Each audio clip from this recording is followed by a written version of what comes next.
Hello hi നമസ്കാരം. Election അങ്ങനെ ചൂട് പിടിച്ച് നിൽക്കുകയാണ്. ഇനി വളരെ കുറച്ച് ദിവസങ്ങൾ കൂടിയേ ബാക്കിയുള്ളൂ.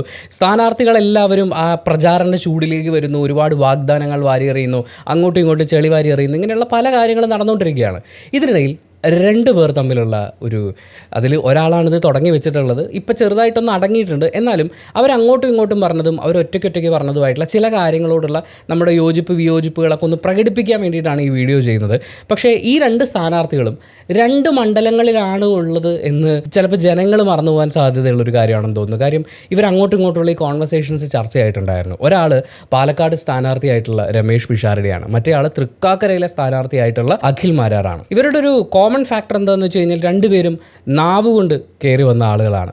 രമേഷ് പിഷാരടി വേദിയിൽ മിമിക്രി, സ്കിറ്റ് പരിപാടികൾ, അതുപോലെ സ്റ്റാൻഡപ്പ് പരിപാടികളൊക്കെ ആയിട്ട് പിന്നെ ഒരുപാട് കഥകളൊക്കെ പറഞ്ഞുകൊണ്ട് അദ്ദേഹത്തിൻ്റെ ഈ ട്രൂപ്പുമായിട്ട് നടക്കുന്ന സമയങ്ങളിലുള്ള പല കഥകളും ഇദ്ദേഹം ഷെയർ ചെയ്യാറുണ്ട്. ചുറ്റുവട്ടത്തുള്ള കഥകൾ, ഇതൊക്കെ വളരെ ആവേശത്തോടെ നമ്മൾ ഇന്ന് കേൾക്കാറുണ്ട്. കാരണം അതിനകത്തൊരു ഹ്യൂമർ ഉണ്ടാവും, അതിനകത്തൊരു മെസ്സേജ് ഉണ്ടാവും അല്ലേ. അഖിൽ മാരാറുടെ കാര്യം പറയുമ്പോൾ ബിഗ് ബോസ് വരുമ്പോഴാണ് അഖിൽ മാരാർ ശരിക്കും എല്ലാവരുടെയും ശ്രദ്ധയിൽ പതിയുന്നത്. അതിനുശേഷം പിന്നീട് ഇടയ്ക്കിടയ്ക്ക് പുള്ളി ഓരോരോ പടക്കം പൊട്ടിക്കുക എന്ന് പറയുന്ന പോലെ പല ആളുകളെക്കുറിച്ചും പല കാര്യങ്ങളെക്കുറിച്ചും സംസാരിക്കുന്നു, അഭിപ്രായങ്ങൾ പറയുന്നു. ആ അഭിപ്രായങ്ങൾക്കെതിരെ അഭിപ്രായങ്ങൾ ഉണ്ടാകുമ്പോൾ അദ്ദേഹം എക്സ്പ്ലെയിൻ ചെയ്തുകൊണ്ട് ലൈവിൽ വരുന്നു. അങ്ങനെയുള്ള പല പല കാര്യങ്ങളുമായിട്ട് ഇദ്ദേഹവും നാവ് കൊണ്ടാണ് ജനങ്ങളുടെ മുമ്പിൽ ഏറ്റവും അധികം ശ്രദ്ധയെ ആകർഷിക്കുന്നത്. ഈ നാവ് കൊണ്ട് മുന്നോട്ട് വരുന്നു എന്ന് പറയുമ്പോൾ അഖിൽമാരാർക്ക് മാത്രമുള്ള ഒരു സവിശേഷത, അദ്ദേഹം നാവിട്ടടിക്കുക മാത്രമല്ല നാവിട്ട് കടിക്കുകയും ചെയ്യും. അങ്ങനെയും പുള്ളി വൈറലായിട്ടുണ്ടായിരുന്നു. ബിഗ് ബോസിൻ്റെ ഏതൊക്കെയോ ഫൈറ്റിൻ്റെ ഇടയിൽ എന്നൊക്കെ പറഞ്ഞുകൊണ്ട് വരുന്ന ആ ഒരു സംഭവമൊക്കെ ഉണ്ടല്ലോ, അത് കാണിച്ചപ്പോൾ എനിക്ക് തന്നെ എന്തോ പോലെ. ഇവരുടെ ഇടയിലുള്ള പ്രധാന പ്രശ്നം അല്ലെങ്കിൽ ഈ പ്രശ്നങ്ങളുടെ തുടക്കം എന്താണ് എന്നുള്ളത് നമ്മളെല്ലാവരും മാധ്യമങ്ങളിലൂടെ അറിഞ്ഞിട്ടുള്ളതാണ്. മാത്രമല്ല ഇവരിടയ്ക്ക് കൊടുക്കുന്ന ഇൻ്റർവ്യൂസും അതുപോലെ പത്രസമ്മേളനവും ഇതൊക്കെ നമുക്ക് കാണാൻ പറ്റും. ഇതിൻ്റെയൊക്കെ ഓരോ ബിറ്റുകളായിട്ട് ഫോട്ടോസായിട്ടൊക്കെ അച്ചടിച്ചിറക്കുന്നത് നമ്മൾ കാണുന്നുണ്ട്. ഞാനൊരു ചെറിയ കാര്യം ചോദിക്കട്ടെ, വളരെ സിമ്പിളായിട്ടുള്ളൊരു കാര്യം. ഇവർ രണ്ടുപേരും എന്തായാലും ഒരു മണ്ഡലത്തിൽ മത്സരിക്കുന്ന ആളുകളല്ല. അപ്പോൾ ഇവരിൽ ബെറ്റർ ആരാണെന്ന് കണ്ടുപിടിച്ച് വോട്ട് നേടി കൊടുക്കാൻ വേണ്ടിയിട്ടുള്ള അങ്ങനത്തെ ഒന്നുമല്ല. ശരിക്കും ഇവരിൽ ആരായിരിക്കും കൂട്ടത്തിൽ കൂടുതൽ ബുദ്ധിയുള്ള ആൾ? അപ്പോൾ അത് കണ്ടുപിടിക്കാൻ വേണ്ടിയിട്ട് നമുക്ക് എന്തായാലും ടെസ്റ്റ് പേപ്പറൊന്നും നടത്താൻ പറ്റില്ലല്ലോ. മാത്രമല്ല ഇതൊരു സീരിയസ് ചോദ്യമായിട്ട് നിങ്ങൾ എടുക്കാൻ വേണ്ട.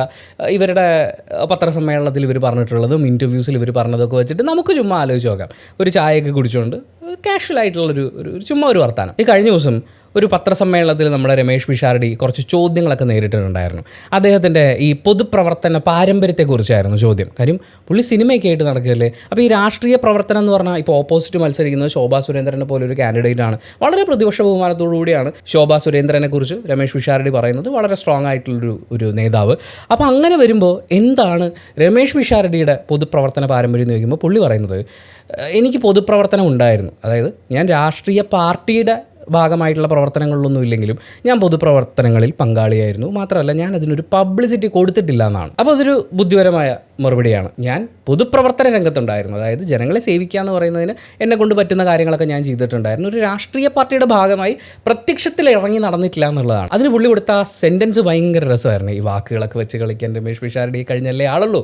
ഞാനൊരു പൊളിറ്റിക്കൽ പാർട്ടിയിൽ സജീവമല്ലായിരുന്നു എന്നേ ഉള്ളൂ, പക്ഷേ ഞാൻ പൊളിറ്റിക്കലായിരുന്നു എന്ന് പറയുന്ന കാര്യമാണ്. നേരെ നമ്മൾ അഖിൽ മാരാറിലേക്ക് പോകുമ്പോൾ അദ്ദേഹം ഇതിനു മുമ്പ് ഇലക്ഷനിൽ നിന്ന് 1500ഓളം വോട്ടുകളൊക്കെ നേടിയിട്ടുള്ള ഒരാളാണ്.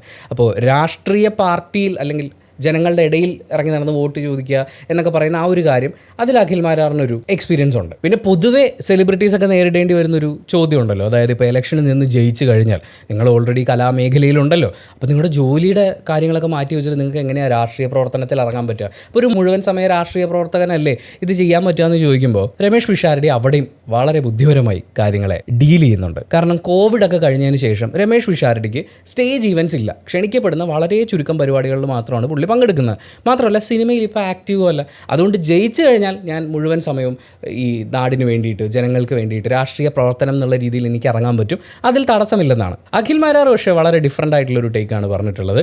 എനിക്ക് രാഷ്ട്രീയത്തിൽ വരാനായിരുന്നു ഇഷ്ടം, അതിന് വേണ്ടിയിട്ട് ഞാൻ സിനിമയെ ഒരു ചവിട്ടുപടിയായി കണ്ടു എന്നുള്ളതാണ്. നമ്മൾ പലപ്പോഴും ഈ മിമിക്രിക്കാർ അല്ലെങ്കിൽ റീല് ചെയ്യുന്ന ആളുകളൊക്കെ പറയും എനിക്ക് സിനിമയിൽ വരാനായിരുന്നു ഇഷ്ടം, അതിന് വേണ്ടിയിട്ട് ഞാനിത് ചെയ്തു എന്ന്.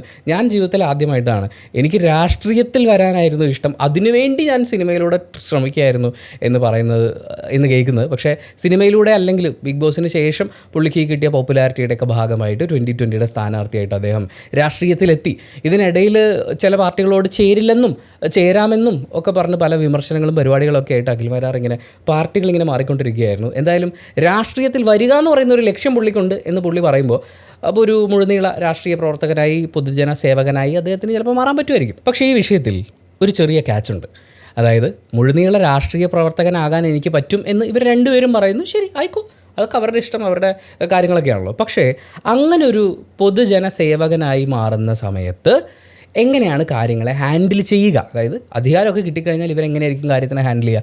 ആ ഒരു ഉത്തരം കൊടുക്കാൻ പറ്റുന്നൊരു ചോദ്യം രമേഷ് പിഷാരടിയുടെ നേരെ വന്നപ്പോൾ രമേഷ് പിഷാരടി പറഞ്ഞത് ഇങ്ങനെയാണ്: ഞാൻ ഒരുപാട് കാലം പല തരത്തിലുള്ള ആളുകളെ ഡീൽ ചെയ്തിട്ടുള്ളതാണ്. അതായത് വ്യത്യസ്ത ഇൻട്രസ്റ്റുകളുള്ള, വ്യത്യസ്ത ആവശ്യങ്ങളുള്ള മനുഷ്യരെ ഏകോപിപ്പിക്കുന്ന ജോലി ചെയ്തിരുന്ന ആളായിരുന്നു ഞാൻ എന്ന് പറയുന്നുണ്ട്. ആളുകളെ മാനേജ് ചെയ്യുക എന്ന് പറയുന്ന കാര്യത്തിൽ രമേഷ് പിഷാരടി ഗംഭീരമായിരിക്കണം. കാരണം അദ്ദേഹം സിനിമകൾ സംവിധാനം ചെയ്തു, ഇത്രയും സിനിമകളുടെ ഭാഗമായി. അതിനു മുമ്പ് അദ്ദേഹത്തിൻ്റെ മിമിക്രി കല ജീവിതം എന്ന് പറയുന്നത് ഒരു ട്രൂപ്പിനെയൊക്കെ മാനേജ് ചെയ്തുകൊണ്ട് പോകുക എന്ന് പറഞ്ഞാൽ ചെറിയ പരിപാടിയല്ല.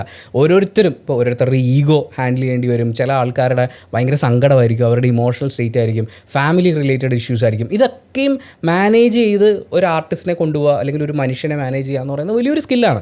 അത് ഇത്രയും കാലം ചെയ്തതിൻ്റെ എക്സ്പീരിയൻസ് ഉണ്ട്. അതുകൊണ്ട് എനിക്ക് ആളുകളെ മാനേജ് ചെയ്യാൻ പറ്റും എന്ന് പിഷാരടി പറയുമ്പോൾ, അഖിൽ മാരാർ ഷോ ഇറക്കുമോ എന്നുള്ളൊരു ചോദ്യം വന്നപ്പോൾ പുള്ളി അതിന് കൊടുത്ത മറുപടി എന്താണെന്നറിയോ? എൻ്റെ അടുക്കെ മര്യാദയ്ക്ക് നിന്ന് കഴിഞ്ഞാൽ ഞാനും മര്യാദയ്ക്കാണ്, പക്ഷേ എൻ്റെ അടുത്ത് ഷോ ഇറക്കാൻ വന്നാൽ ഞാനതിൻ്റെ 10 ഇരട്ടി ഷോ കാണിക്കും എന്നുള്ളതാണ്. അഖിൽ മാരാറും നമ്മൾ നേരത്തെ പറഞ്ഞ പോലെ സിനിമ സംവിധാനം ചെയ്തിട്ടുള്ള ആളാണ്. ഇപ്പോൾ ബിഗ് ബോസിൽ പല ആളുകളെയും അങ്ങോട്ടും ഇങ്ങോട്ടൊക്കെ ഡീൽ ചെയ്യുന്ന കാര്യങ്ങളൊക്കെ ചെയ്തിട്ടുണ്ട്.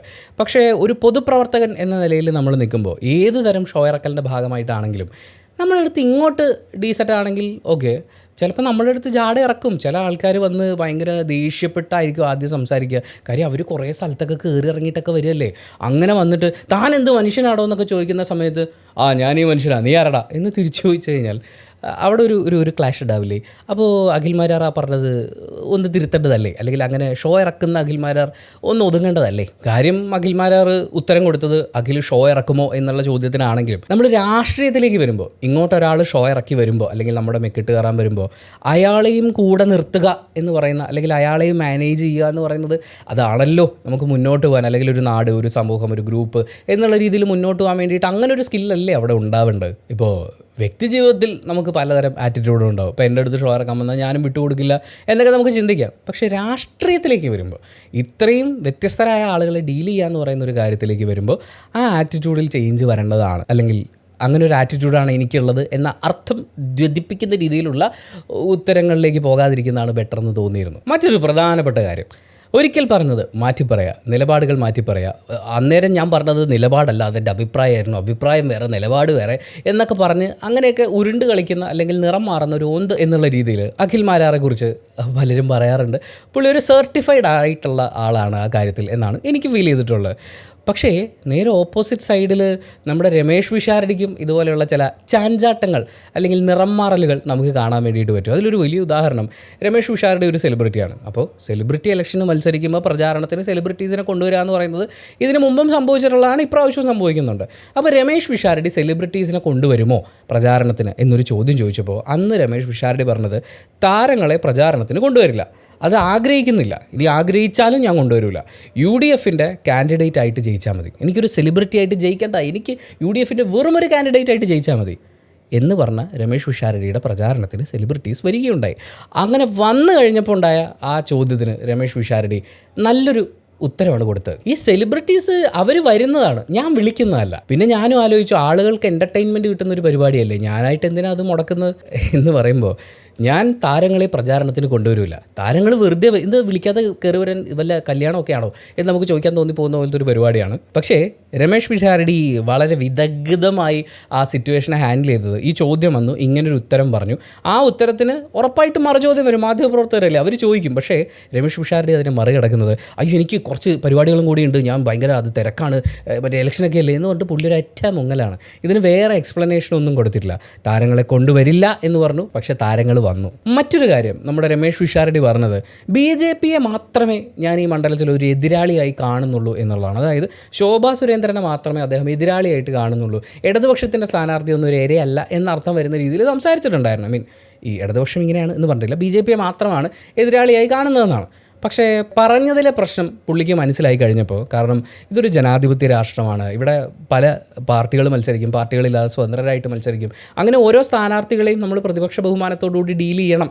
മാത്രമല്ല അതാണ് പൊളിറ്റിക്കലി കറക്റ്റായിട്ടുള്ളൊരു കാര്യം, ആ പൊളിറ്റിക്കലല്ല ഈ പൊളിറ്റിക്കലി കറക്റ്റായിട്ടുള്ള കാര്യം എന്ന് മനസ്സിലാക്കിയ രമേഷ് പിഷാരടി മറ്റൊരു സമയത്ത് അല്ലെങ്കിൽ മറ്റൊരു ഇൻ്റർവ്യൂവിൽ സമാനമായിട്ടുള്ളൊരു ചോദ്യം വന്നപ്പോൾ അല്ല നമ്മളങ്ങനെ ആരെയും കുറച്ച് കാണേണ്ട കാര്യമൊന്നുമില്ല, എല്ലാവരെയും ഞാൻ ആ ഒരു ബഹുമാനത്തോടു കൂടി തന്നെയാണ് കാണുന്നത്, അല്ലെങ്കിൽ മത്സരാർത്ഥികളായിട്ട് തന്നെയാണ് കാണുന്നത് എന്ന രീതിയിൽ ഒഴിഞ്ഞു മാറുകയാണ് ചെയ്തത്. അങ്ങനെ മൊത്തത്തിൽ നമ്മൾ നോക്കുമ്പോൾ ഈ മലക്കം മറിച്ചിൽ നിറം മാറൽ എന്നൊക്കെ പറയുന്ന പരിപാടി എല്ലാവരുടെയും കേസിൽ നടക്കുന്നുണ്ട്. പക്ഷേ ഇവർ രണ്ടുപേരെയും നമ്മൾ വെച്ച് കമ്പയർ ചെയ്യുന്ന സമയത്ത് ക്വാണ്ടിറ്റിയിൽ കൂടുതലും ക്വാളിറ്റിയിൽ കുറവായതുകൊണ്ട് നമ്മൾ അഖിൽമാരാറെ കൂടുതൽ ശ്രദ്ധിക്കുന്നതാണ്. മലക്കം മറിച്ചിൽ എല്ലായിടത്തും ഉണ്ട്. അടുത്തൊരു ഇമ്പോർട്ടൻറ്റ് ഫാക്ടർ എന്താണെന്നറിയോ, നമ്മളൊരു പൊതുപ്രവർത്തന രംഗത്തേക്ക് കടന്നു വരുന്ന സമയത്ത് കൃത്യവും വ്യക്തവുമായ വിമർശനങ്ങൾ ഉന്നയിക്കുക എന്നുള്ളതും വിമർശനങ്ങൾ ഏറ്റുവാങ്ങുക എന്നുള്ളതും അത് വളരെ പ്രധാനപ്പെട്ട കാര്യമാണ്. കാരണം ഭരിക്കുന്ന പാർട്ടി എന്തൊക്കെ ചെയ്തില്ല എന്നുള്ളതും എന്തൊക്കെ ചെയ്യരുതായിരുന്നു എന്നുള്ളതും ചൂണ്ടിക്കാണിക്കാനും നമ്മൾ വരുന്ന സമയത്ത് നമ്മളിതൊക്കെ ശ്രദ്ധിക്കും. ഇനി ആരെങ്കിലും നമ്മൾ തെറ്റ് കാണിച്ചു എന്ന് ചൂണ്ടിക്കാട്ടിയാൽ തിരുത്താൻ തയ്യാറാണെന്ന് പറയുന്ന ഒരു ആറ്റിറ്റ്യൂഡ് ഇവിടെ വളരെ ആവശ്യമാണ്. നമ്മൾ രമേഷ് പിഷാരടിയുടെ കാര്യത്തിലേക്ക് നോക്കുമ്പോൾ അദ്ദേഹം പൊതു സദസ്സുകളിലൊക്കെ സംസാരിക്കാൻ കിട്ടുന്ന സമയങ്ങളിലെല്ലാം രാഷ്ട്രീയപരമായിട്ടുള്ള വിയോജിപ്പുകളും അതുപോലെ ഈ മനുഷ്യന്മാർ തമ്മിലുള്ള റിലേഷൻഷിപ്പ് റിലേറ്റഡ് ആയിട്ടുള്ള പല കാര്യങ്ങളെക്കുറിച്ചും വിമർശനങ്ങൾ ഉന്നയിക്കുന്നത് നമ്മൾ കണ്ടിട്ടുണ്ട്. അതായത് ഒരുപാട് മനുഷ്യരെ ബാധിക്കുന്ന വിഷയങ്ങളെക്കുറിച്ച് രമേഷ് പിഷാരടി പലപ്പോഴും സംസാരിക്കുന്നത് കേട്ടിട്ടുണ്ട്. മാത്രമല്ല രമേഷ് പിഷാരടി ഒരുപാട് വിമർശനങ്ങൾ ഏറ്റുവാങ്ങിയിട്ടുണ്ട്. കാരണം പുള്ളി തന്നെ പറയുന്നത് ഞാൻ പണ്ടേ പ്രശസ്തനായിട്ടുള്ള സെലിബ്രിറ്റി ആയിട്ടുള്ള ഒരാളായതുകൊണ്ട് തന്നെ എനിക്കങ്ങനെ പ്രൈവസി എന്ന് പറയുന്ന കാര്യമൊന്നുമില്ല, എന്നെ വിമർശിക്കാറുണ്ടായിരുന്നു, ഇതൊക്കെ ഞാൻ കേൾക്കാറുണ്ടായിരുന്നു എന്നാണ് രമേഷ് പിഷാരടി സംസാരിക്കുന്നത്. പക്ഷേ അഖിൽമാരാറിൻ്റെ കാര്യത്തിലേക്ക് വരുമ്പോൾ അദ്ദേഹത്തിന് അങ്ങ് വിമർശനം എന്നൊക്കെ പറഞ്ഞു കഴിഞ്ഞാൽ ഞാൻ പൃഥ്വിരാജിനെ വരെ വിമർശിക്കുന്ന ആളാണ്. ഞാൻ പൃഥ്വിരാജിനെ വരെ വിമർശിക്കുന്ന ആളാണ്. പൃഥ്വിരാജിനെ ഇപ്പോൾ എല്ലാവരും വിമർശിക്കാറുണ്ടല്ലോ, പക്ഷേ അദ്ദേഹം പൃഥ്വിരാജിനെ വരെ വിമർശിക്കാൻ കെൽപ്പുള്ള ഒരു സിനിമാ മേഖലയിൽ നിന്നിട്ടുള്ള ഒരാളാണ്. മാത്രമല്ല VD സതീശൻ വരെ, ഇത് കേരളത്തിൻ്റെ പ്രതിപക്ഷ നേതാവ് VD സതീശൻ വരെ ഞാൻ വിമർശിച്ചതിന് ശേഷം നന്നായി, അതിന് മുന്നേ ഉള്ള VD സതീശനെ നിങ്ങൾ നോക്കൂ, അതിന് ശേഷമുള്ള VD സതീശനെ നോക്കൂ, ആ മാറ്റം കണ്ട് നിങ്ങൾ അമ്പരക്കും എന്നൊക്കെയാണ് അഖിൽമാരാറിൻ്റെ അവകാശവാദങ്ങൾ എന്ന് പറയുന്നത്. അങ്ങനെ എല്ലാത്തിനെയും വിമർശിക്കുന്ന ഒരാളായിട്ടാണ് നമ്മൾ അഖിൽമാരാറിനെ കാണുന്നതെങ്കിലും അഖിൽമാരാറിന് നേരെ ഒരു വിമർശനം വന്നു കഴിഞ്ഞാൽ പുള്ളി ന്യായീകരിക്കാൻ തുടങ്ങും. 1 2 3 അങ്ങനെ ഈ ന്യായീകരണത്തിൻ്റെ പടിക്കെട്ടുകൾ തീർക്കുക എന്ന് പറയുന്നതും സോഷ്യൽ മീഡിയയിൽ വന്ന് അവരെ ചീത്ത വിളിക്കുക, അങ്ങനെയൊക്കെയുള്ള അവരെ നന്നാവാൻ വേണ്ടിയിട്ട് കുറച്ച് ഹാർഷായിട്ടുള്ള ഭാഷയിൽ സംസാരിക്കുക, ഇതൊക്കെ നമ്മുടെ അഖിൽമാരാറിൻ്റെ ഭാഗത്തു നിന്ന് ഉണ്ടാവാറുണ്ട്. മാത്രമല്ല അഖിൽമാരാറിന് മാത്രം, നമ്മൾ കേരള രാഷ്ട്രീയത്തിൽ വേറെ ആരും പറഞ്ഞു കേൾക്കാത്ത ഒരു പ്രത്യേക കഴിവ് കൂടി അദ്ദേഹത്തിനുണ്ട്. ഈ രമേഷ് പിഷാരടിയുടെ മണ്ഡലത്തിൽ നടക്കുന്നത് വരെ എനിക്കറിയാം, കോൺഗ്രസ് പാർട്ടിയിൽ നടക്കുന്നത് എന്താണെന്ന് എനിക്കറിയാം, എനിക്ക് അവിടെയൊക്കെ പിള്ളേരുണ്ട്. അങ്ങനെ നമ്മൾ നോക്കുകയാണെന്നുണ്ടെങ്കിൽ കേരള രാഷ്ട്രീയത്തിൽ നടക്കുന്ന ഓരോ നീക്കങ്ങളെക്കുറിച്ചും വളരെ രഹസ്യമായി നടന്ന് ജനങ്ങളും അതുപോലെ രാഷ്ട്രീയ നിരീക്ഷകരും പോലും ഞെട്ടുന്ന കാര്യങ്ങളെക്കുറിച്ച് ഇതൊക്കെ എനിക്കറിയാമായിരുന്നു, എൻ്റെ കയ്യിലൂടെയാണ് ആ ലിസ്റ്റ് കടന്നു പോയിട്ടുള്ളത് എന്നൊക്കെ പറയുന്ന അഖിൽമാരാറിനെ പല സമയത്തായിട്ട് നമ്മൾ കാണാറുണ്ട്. ഞാനതിനെ പൊങ്ങച്ചം പറച്ചിൽ നിന്നൊന്നും പറഞ്ഞ് കളിയാക്കൂല കേട്ടോ. ഓരോരോ മനുഷ്യർക്കും ഓരോരോ കഴിവുകളാണ്. ഇനി വിമർശനങ്ങൾ ഏറ്റുവാങ്ങുന്നതിൽ നമ്മുടെ രമേഷ് പിഷാരടിയുടെ മറ്റൊരു വ്യത്യസ്തമായിട്ടുള്ള കാര്യം എന്ന് പറയുന്നത്, ഇത്തവണ അദ്ദേഹം ഇലക്ഷന് മത്സരിച്ച് തുടങ്ങുന്ന സമയത്ത് തന്നെ തോമസ് ഐസക്കിൻ്റെ ഭാഗത്ത് നിന്ന് അദ്ദേഹത്തിന് നേരെ ഒരു വിമർശനം വന്നിരുന്നു. അതിന് വിമർശനം എന്ന് പറയുന്നതിനേക്കാൾ ഒരു അവഹേളിക്കുന്ന സ്വഭാവത്തിലുള്ളൊരു സ്റ്റേറ്റ്മെൻറ്റ് വന്നിരുന്നു. അവിടെയും രമേഷ് പിഷാരടി വളരെ കൺട്രോൾഡ് ആയിട്ടാണ് റിയാക്ട് ചെയ്തിട്ടുണ്ടായിരുന്നത്. അതൊരു രാഷ്ട്രീയ പ്രവർത്തകൻ്റെ കൗശലകരമായ നീക്കം എന്നുള്ള രീതിയിൽ നോക്കിക്കണ്ടാൽ പോലും തെറ്റില്ല. അങ്ങനെയൊക്കെയാണ് നമ്മൾ ചില കാര്യങ്ങൾ ഡീൽ ചെയ്യേണ്ടതെന്ന് നമുക്ക് തോന്നും. എന്തിന് അഖിൽമാരാറിൻ്റെ ഭാഗത്തുനിന്ന് വന്ന വിമർശനത്തെ പോലും രമേഷ് പിഷാരടി നേരിട്ടത് ധാരാവിൽ ഒരു ചേരി ഒഴിപ്പിക്കുന്ന പോലെ വളരെ സിമ്പിളായിട്ടാണ്. പിന്നീട് ആ ചേരിയിലേക്ക് ആളെ തിരിച്ചു കൊണ്ടുവരാൻ വേണ്ടിയിട്ട് അഖിൽമാരാർ ഒരുപാട് കഷ്ടപ്പെടേണ്ടി വന്നു. ഇനി ഇവർ രണ്ടുപേരും മത്സരിക്കുന്ന മണ്ഡലങ്ങൾ അവരോട് എങ്ങനെയാണ്, അതായത് അവർ മത്സരിക്കുന്ന മണ്ഡലത്തിൻ്റെ ഒരു അവസ്ഥ എന്താണ് എന്നുള്ളത് നമ്മൾ നോക്കുമ്പോൾ, രമേഷ് പിഷാരടി മത്സരിക്കുന്ന പാലക്കാട് നിയോജക മണ്ഡലം എന്ന് പറയുന്നത് അവിടെ ഓൾറെഡി സിറ്റിംഗ് MLA ഉള്ള ഒരു സ്ഥലമാണ്. തോൽവി അറിയാതെ നിൽക്കുന്ന ഒരു സ്പേസ് എന്ന് നമുക്ക് വേണമെങ്കിൽ പറയാം. ഷാഫി പറമ്പിലിനെ പോലെ വളരെ ശക്തനായിട്ടുള്ളൊരു നേതാവിൻ്റെ സാന്നിധ്യം ഈ പറയുന്ന ക്യാമ്പയിൻ രംഗത്തടക്കം അദ്ദേഹത്തിനെ ഹെൽപ്പ് ചെയ്യുന്നുണ്ട്. പക്ഷേ അവിടുത്തെ പ്രതികൂലമായിട്ടുള്ള സിറ്റുവേഷൻസ് ഒന്ന് രാഹുൽ മാങ്കൂട്ടത്തിനെതിരെ വന്നിട്ടുള്ള പരാതിയാണ്. അതുപോലെ തന്നെ UDF പ്രവർത്തകനെതിരെ വന്നിട്ടുള്ള ഒരു ലൈംഗിക ആരോപണമുണ്ട്. അപ്പോൾ ഇങ്ങനെയുള്ള കുറച്ച് സിറ്റുവേഷൻസ് രമേഷ് പിഷാരടിയെ സംബന്ധിച്ച് ഒരു ചലഞ്ച് തന്നെയാണ്. ഒരു രാഷ്ട്രീയ മുന്നണിയുടെ ഭാഗമായിട്ട് നിൽക്കുമ്പോൾ ആ രാഷ്ട്രീയ മുന്നണിയിലെ നേതാക്കൾക്ക് നേരെ വന്നിട്ടുള്ള ആരോപണങ്ങൾ എന്ന് പറയുന്നത് അദ്ദേഹത്തിനും അതിൻ്റേതായിട്ടുള്ള ഒരു പ്രഷർ ഉണ്ടാവും. എന്നാൽ അതേസമയം നമ്മൾ അഖിൽമാരാറിൻ്റെ കാര്യത്തിലേക്ക് നോക്കുമ്പോൾ തൃക്കാക്കരയിൽ ഇതുവരെ 2020 വിജയിച്ചിട്ടില്ല. 2020 എന്ന് പറയുന്ന ഒരു പാർട്ടിയുടെ സപ്പോർട്ടോടുകൂടിയാണ് അദ്ദേഹം അവിടെ മത്സരിക്കുന്നത്. എന്നാൽ വിജയിച്ചിട്ടില്ലാത്ത, വിജയസാധ്യത വളരെ കുറവുള്ളൊരു സീറ്റിലാണ് നിൽക്കുന്നത്. അപ്പോൾ അഥവാ തോറ്റുപോയാലും അത് പിടിച്ചു നിൽക്കാനുള്ള ഐറ്റമൊക്കെ പുള്ളി ആദ്യമേ ഇറക്കിയിട്ടുണ്ട്. രമേഷ് പിഷാരടി ജയിക്കുമെന്ന് ഉറപ്പുള്ള സിറ്റിംഗ് സീറ്റ് തന്നെ വേണമെന്നൊക്കെ പറഞ്ഞ് വാശി പിടിച്ചൊക്കെ കയറിയതല്ലേ. പക്ഷേ ഞാൻ അങ്ങനെയല്ല, ഞാൻ മത്സരിച്ച് ജയിക്കാൻ ഒരു സാധ്യതയുമില്ല എന്ന് പറയുന്ന സ്ഥലത്ത് പോലും പാർട്ടിക്ക് വേണ്ടി മത്സരിക്കാൻ തയ്യാറാവുന്ന ഒരാളാണ് ഞാൻ എന്ന് പറഞ്ഞിട്ടാണ് അഖിൽമാരാർ ആ സ്പേസിനെ ഡിഫെൻഡ് ചെയ്യുന്നത്. അതിപ്പോൾ ജയിക്കുകയാണെന്നുണ്ടെങ്കിൽ വേറെ ആർക്കും സാധിക്കാത്തത് ഞാൻ ചെയ്തു, തോക്കുകയാണെന്നുണ്ടെങ്കിൽ ആർക്കും കിട്ടിയില്ല എന്നേ, അതുപോലെ എനിക്കും കിട്ടിയില്ല, അത്രയല്ലേ ഉള്ളൂ എന്നും പറയാൻ പറ്റുന്ന വളരെ വിദഗ്ധമായിട്ടുള്ളൊരു സ്പേസിലാണ് അഖിൽ മാരാർ നിൽക്കുന്നത്. ഇതിനിടയിൽ അഖിൽ മാരാർ കോൺഗ്രസിൻ്റെ സ്ഥാനാർത്ഥി ആവും എന്നൊക്കെ പറയുന്ന അങ്ങനത്തെ ചില കാര്യങ്ങളൊക്കെ വന്നിട്ടുണ്ടായിരുന്നു. സീറ്റുണ്ടോ, നേതാക്കളുമായിട്ട് പ്രശ്നമുണ്ടോ, ഇതിനിടയിൽ പുള്ളി ഫോട്ടോയൊക്കെ പോസ്റ്റ് ചെയ്യലും ഒക്കെ ഉണ്ടായിരുന്നല്ലോ. അപ്പോൾ എന്തുകൊണ്ട് കോൺഗ്രസിനോടൊപ്പം നിന്ന് മത്സരിക്കുന്നില്ല എന്നുള്ളൊരു ചോദ്യം വന്നപ്പോൾ അദ്ദേഹം പറഞ്ഞത്, കോൺഗ്രസ്സിലെ അവിടെ എല്ലാവരും നേതാക്കന്മാരല്ലേ, പ്രവർത്തകരവിടെ മത്സരിക്കട്ടെ, അങ്ങനെയല്ലേ മാറേണ്ടത്. ഇപ്പോൾ കമ്മ്യൂണിസ്റ്റ് പാർട്ടിയിലാണെങ്കിലും അങ്ങനെ തന്നെയാണ്, പ്രവർത്തകരല്ലേ മത്സരിക്കേണ്ടത് എന്നുള്ള ചോദ്യം വന്നപ്പോൾ നമ്മുടെ ഉള്ളിലാണെങ്കിലും തോന്നും, അപ്പോൾ 2020 എന്താ പ്രവർത്തകരില്ലേ, അവർ നിന്ന് ജയിച്ചോളൂലേ, മറ്റേ നാളെ കേരളമില്ലേ എന്ന് ചോദിക്കുന്ന പോലെ 2020 പ്രവർത്തകരില്ലേ. ആ ഒരു ചോദ്യത്തിനെയൊക്കെ മുന്നിൽ കണ്ടുകൊണ്ട് അഖിൽ മാരാർ ഡിഫെൻഡ് ചെയ്യുന്നത് 2020 വളർന്നുകൊണ്ടിരിക്കുന്നൊരു പാർട്ടിയല്ലേ, അപ്പം ഞാനും അവരുടെ ഒപ്പം വളരട്ടെ. എന്തൊരു നല്ല ന്യായീകരണം. നമ്മൾ ആരെങ്കിലും അതുവഴി പോകുമ്പോൾ ആ ന്യായീകരണത്തിൽ തെന്നി വീഴാതിരിക്കാനാണ് സൂക്ഷിക്കേണ്ടത്. പിന്നെ അഖിൽ മാരാറിൻ്റെ ആക്ച്വലി പറയുന്നുണ്ടോന്നും തോന്നരുത്, വളരെ വൃത്തിയായിട്ടൊരു പരിപാടിയുണ്ട്. അഖിൽ മാരാറിൻ്റെ ഈഗോ ഹേർട്ടായി കഴിഞ്ഞാൽ നമുക്ക് എല്ലാവർക്കും അത് മനസ്സിലാവും. അഖിൽ മാരാർ സമ്മതിച്ചു തരില്ല, പക്ഷേ നമുക്ക് നാട്ടുകാർക്ക് മുഴുവൻ ഇത് മനസ്സിലാവും. അദ്ദേഹത്തിൻ്റെ ഈഗോ ഹേർട്ടായി കഴിഞ്ഞാൽ ആ സമയത്ത് ആരെയൊക്കെയാണോ ഹേർട്ട് ചെയ്യാൻ പറ്റുക, അല്ലെങ്കിൽ ആരെയൊക്കെയാണോ ആ സിറ്റുവേഷനിലേക്ക് വലിച്ചിടാൻ പറ്റുക, ഇവരെ മുഴുവൻ അദ്ദേഹം വലിച്ചുകൊണ്ടുവന്നിടും. അതിനൊരു വലിയ ഇരയായിരുന്നു ജോജു ജോർജ്. രമേഷ് പിഷാരടിയുടെ വൃത്തികെട്ട ഈഗോ കാരണം, വൃത്തികെട്ട കളി കാരണം ജോജു ജോർജിനൊരു അവസരം നഷ്ടമായതിനെക്കുറിച്ച്, ഒരു പരിപാടിയിൽ അവസരം നഷ്ടമായതിനെക്കുറിച്ച് അങ്ങനെയൊക്കെ പറഞ്ഞിട്ട് ജോജു ജോർജിന് ഇതിൻ്റെ അകത്തേക്ക് വലിച്ചിടുകയാണ്. ഇങ്ങനെ വരുമ്പോൾ എന്താ സംഭവിക്കാന്ന് വെച്ചാൽ, ജോജു ജോർജും രമേഷ് പിഷാരടിയും ഒക്കെ ആളുകൾ ഉറ്റുനോക്കുന്ന അഭിനേതാക്കളല്ലേ, അപ്പോൾ അവരിതിന് എക്സ്പ്ലനേഷൻ കൊടുക്കേണ്ടി വരും. അങ്ങനെ എക്സ്പ്ലനേഷൻ കൊടുക്കാൻ മുന്നോട്ട് വന്നു കഴിഞ്ഞാൽ ഇതെന്താ പറയുക, social media search engine optimisation എന്നൊക്കെ പറയുന്ന പോലത്തെ പരിപാടിയാണ്. ഞാനിപ്പോൾ 10 പ്രാവശ്യം അഖിൽ മാരാർ എന്ന് പറഞ്ഞു കഴിഞ്ഞാൽ നിങ്ങൾ എൻ്റെ വീഡിയോ കണ്ടുകൊണ്ടിരിക്കുകയാണെങ്കിൽ നിങ്ങൾക്ക് അഖിൽ മാരാർ സജഷൻ വരാനുള്ള സാധ്യത കൂടും. ഇത് പല രീതിയിലാണ്, ഇടയ്ക്കിടയ്ക്ക് മാറിക്കൊണ്ടിരിക്കുന്ന അൽഗോരിതംസ് ഒക്കെയാണ്. അപ്പോൾ അങ്ങനെ ഒരു കാര്യമില്ലാതെ ജോജു ജോർജിന് ഇതിൻ്റെ അകത്തേക്ക് വലിച്ചിഴക്കുകയാണ്. ജോജു ജോർജ് എക്സ്പ്ലനേഷൻ കൊടുത്താൽ വീണ്ടും അഖിൽ മാരാർക്ക് വിസിബിലിറ്റി വരുമെന്ന് പറയുന്ന പോലൊരു പരിപാടിയാണ്. പക്ഷേ അവനവൻ്റെ ഈഗോ ഹേർട്ടാവുമ്പോൾ അവനവനിൽ നിന്നുകൊണ്ടുള്ള എക്സ്പ്ലനേഷൻ കൊടുക്കുക എന്നുള്ളതിന് പകരം വഴിയെ പോണവരെയും മന്നവരെയൊക്കെ ഇതിൻ്റെ അകത്തേക്ക് വലിച്ചിഴക്കുക എന്ന് പറയുന്നത് അത് അദ്ദേഹത്തിൻ്റെ ഒരു ഹോബിയാണ്. ഇവിടുത്തെ പ്രശ്നം എന്താണെന്ന് വെച്ചാൽ, രാഷ്ട്രീയക്കാരനായാൽ ഒരു മത്സരം നടക്കുന്ന സമയത്ത് രാഷ്ട്രീയമാണ് സംസാരിക്കേണ്ടത്. രാഷ്ട്രീയം പറഞ്ഞുകൊണ്ടാണ് നമ്മളിവിടെ മുന്നോട്ട് വരിക എന്ന് പറയുന്നത്. പക്ഷേ അഖിൽ മാരാർ ചെയ്യുന്നത് രാഷ്ട്രീയം പറയുന്നതിനേക്കാൾ വ്യക്തികളെ കൊണ്ടുവന്നിടുക എന്നുള്ളതാണ്. വ്യക്തികളെ ആക്രമിക്കുക, വ്യക്തികളെ അധിക്ഷേപിക്കുക, വ്യക്തികളെ ആവശ്യമില്ലാതെ ഒരു ചർച്ചയുടെ ഭാഗമായി വലിച്ചിഴച്ചു കൊണ്ടുവരിക എന്ന് പറയുന്ന ഒരു കാര്യം. ഇപ്പോൾ ആ സ്റ്റേജ് ഇവൻറ്റിൽ അങ്ങനെ ഒരു പ്രശ്നം നടന്നിട്ടുണ്ടെങ്കിൽ അത് അവർ തമ്മിൽ സംസാരിച്ച് തീർക്കട്ടെ. അങ്ങനെ ഒരു ഇഷ്യൂ ഉണ്ടെങ്കിൽ അത് അവർ ഡീൽ ചെയ്യട്ടെ. അതിനെ പൊതുജനങ്ങളുടെ മുന്നിലേക്ക് എടുത്തിട്ട് കൊടുക്കേണ്ട കാര്യമില്ലല്ലോ. ഇനിയാണ് ഈ ഇലക്ഷനിലെ ഏറ്റവും പ്രധാനപ്പെട്ട വാക്കിലേക്ക് നമ്മൾ വരുന്നത്. നമ്മളിപ്പോൾ LDFൻ്റെ പ്രചാരണ ആയുധം എന്താണ് എന്ന് നോക്കിക്കഴിഞ്ഞാൽ വികസനമാണ്. നമ്മൾ ഇത്ര കോടിയുടെ റോഡ് വികസനം നടത്തി, ഇത്ര കോടിയുടെ ആരോഗ്യ വിഭാഗത്തിൽ വികസനങ്ങൾ നടത്തിയിട്ടുണ്ട്, വിദ്യാഭ്യാസ രംഗത്ത് ഇത്ര കോടിയുടെ വ്യത്യാസങ്ങൾ വരുത്തിയിട്ടുണ്ട്. അങ്ങനെ വരുത്തിയിട്ടുള്ള വ്യത്യാസങ്ങളും വികസനങ്ങളുമാണ് LDF മുന്നോട്ട് വെക്കുന്നത്. ഈ വികസന യാത്ര തുടരുക എന്നുള്ള കാര്യമാണ് അവർ മുന്നോട്ട് വെക്കുക. പക്ഷേ ഇവിടെ വികസനം നടന്നില്ല എന്ന് പറഞ്ഞ് ഒരു ക്രോസ് ക്യാമ്പയിൻ എന്തായാലും ചെയ്യാൻ പറ്റില്ല. അപ്പോൾ ഇവർ രണ്ടുപേരും ഏതാണ്ട് സിമിലർ ആയിട്ടുള്ള ഒരു ആയുധമാണ് എടുത്ത് മുന്നോട്ട് വെക്കുന്നത്. ശരിക്കുള്ള വികസനം ഇതല്ല. അതായത് യഥാർത്ഥ വികസനം എന്ന് പറയുന്നത് മറ്റെന്തോ ആണെന്നാണ് ഇവർ നമ്മളോട് പറയുന്നത്. നമുക്ക് ആദ്യം അഖിൽ മാരാറുടെ കാര്യം എടുക്കാം. ദിവസക്കൂലിക്ക് ജോലിക്ക് പോകുന്ന ഒരാളുടെ അടുത്ത് നിങ്ങൾ വികസനത്തെക്കുറിച്ച് പറഞ്ഞിട്ട് കാര്യമില്ല. കാരണം അയാൾക്ക് അന്നന്നത്തെ വരുമാനമാണ് ഏറ്റവും പ്രധാനമായിട്ടുള്ളത്. ഒരു ജോലി നഷ്ടപ്പെട്ടിരിക്കുന്ന, പാറമടയിൽ ജോലിക്ക് പോകുന്ന ഒരാൾക്ക് ജോലി നഷ്ടപ്പെട്ടിരിക്കുമ്പോൾ വികസനത്തിനെ കുറിച്ച് പറഞ്ഞാൽ അയാൾക്ക് എന്ത് മനസ്സിലാവാനാണ്?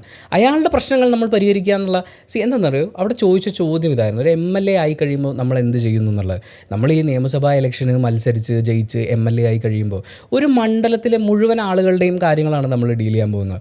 ഓരോ ആൾക്കാരുടെയും പ്രശ്നങ്ങൾ കൃത്യമായി ഐഡൻറ്റിഫൈ ചെയ്ത് അതിനെല്ലാത്തിനും പരിഹാരം ഉണ്ടാവണം. പക്ഷേ ഓരോ ആൾക്കാരുടെയും പ്രശ്നങ്ങൾ ഓരോന്നായിട്ട് പരിഹരിക്കാൻ നിന്ന് കഴിഞ്ഞാൽ 5 കൊല്ലം കിട്ടിയാലും പുള്ളിക്കൊരു ബ്ലോക്ക് പോലും പരിഹരിച്ച് തീരാൻ പറ്റില്ല.